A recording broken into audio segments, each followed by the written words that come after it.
Hal-hazırda deməli Cəlilabad rayonunun Mikayıllı kəndində bir böyük ailə faciəsidir bu. Bu bir ailə faciəsidir. Gələcəyin üç əsgəri işığa həsrət qalıb.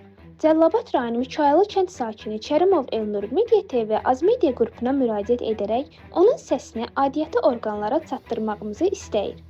Vətəndaş bildirir ki, Cəlilabad rayon Azərişıq İdarəsinə müraciət edib. Məlumatlıdırlar. Şikayətçini təqdim edirik. Qarşı tərəfi dinləməyə hazırıq. Zəhmət olmasa özünüzü təqdim edin.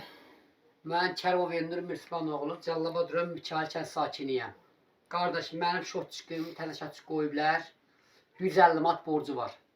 Bax, hal-hazırda mənim işığım yanmır. Görürsünüz, bax, qaranlığa uşaqlara dəftər, kitab oxutururam. İşıqla. Zəng eləmişəm 199 çağrı mərkəzinə də. Deyiblər ki, ərizə yazır. Mənim elə bir imkanım yoxdur. Mən dövlət sosial yardım vereyim mənə.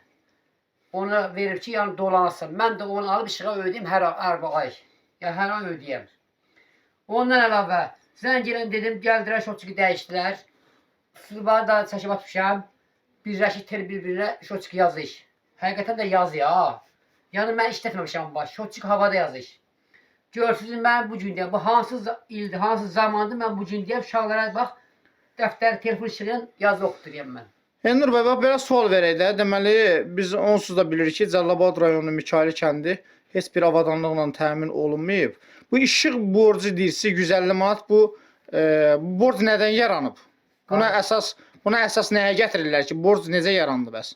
Deyirlər ki, mənə deyir, sən yandırıbsan. Mən də yandırmamışam. Mən elimdə 2 dənə ağlamçıq yanır. Cəmi 2 dənə ağlamçıq yanır. Bu sırbadan tel bir-birə şey, şotçuqu yazır, düz deyirlər yazmayın. Amma bunu mən durub ödəməli deyirəm ki, mənim elə bir imkanım yoxdur. Mən görürsünüz, 3 dənə əsgər böyüdürəm. Baxın, 3 dənə əsgər. Qaranlığa 3 dənə əsgər kitab oxuyur. Hansı zamandır bu? Xahiş eləyəm aidiyyəti qurumlardan, mənim işimə baxılsın, köməli eləsinlər. Mən boğuluyam, mən özümü öldürmək istəmişik. Qaranlığa dəftər kitab oxuyurlar, ay cəmaat. Deməli, vətəndaş deyir ki, Cəlilabad rayonu Mikayıllı kəndində yaşayır. Bəli. Deməli, işığın, yəni şotçuq qoyublar. İşığa deyirlər ki, 150 manat borc var. 150 manat borc. Borca görə uşaqlar da dərs oxuyur. 3-dən 3-ü də məktəbə gedir.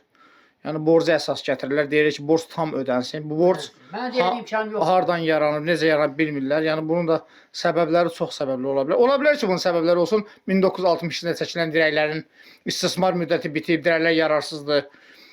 Şunurlar qırılar. Elnur bəy. Qardaş, şunur qırılı deyəcək, sırbalar birləşik. Heç də baxmıyor. Demişəm, gəl baxan da yoxdur. Azərişığa demişəm. Kənd səviyyədən demişəm. Demişəm, qardaş, mən qaranlığa qalmışam. 3 dənə əsgər qaranlığa kitab oxuyur. Bu hansı dövrdür bu? Ne eləyim mən? Durub hara gedim mən?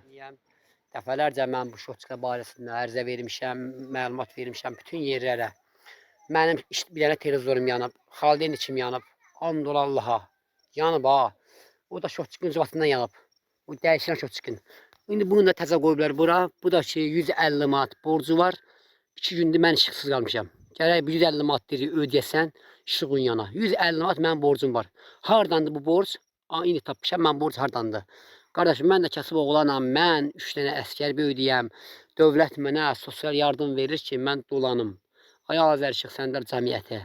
Mən də o sosial yardımı dövlət mənə verir, mən alıb verirəm bu işığa. Qardaş, bu gəlib baxın da, mən indi tapmışam bunu deyin. Görürsünüz, bu evdən qalxıb evə gedən şunurdur, bax. Şotçuqdan çıxıb evə gedən şunurdur. Baxın buna.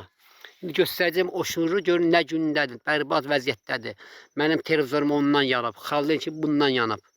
İşığımız alıb verir, sönüb yanır, ondan imişəm, göstərəcəm sizə. Bax, baxın. Şotçuqdan qalxıb evə gedən toxudur, görürsünüz. Mənim televizorum buranın ucbatından yanıb, bax. Televizorum, ondan sonra xaldeyn içim. Belə şey olar, tok yayılır. Toku buradan gedir, tokusuz bir gidiş. Işıq yanında buradan birləşik, çim qatıyır buradan. Tok buradaydı. Elə deyirlər ki, Elnur şotçuqu çox yazır. Və yazacaq da başda dönüm. Belə şotçuq yazar da, görürsünüz.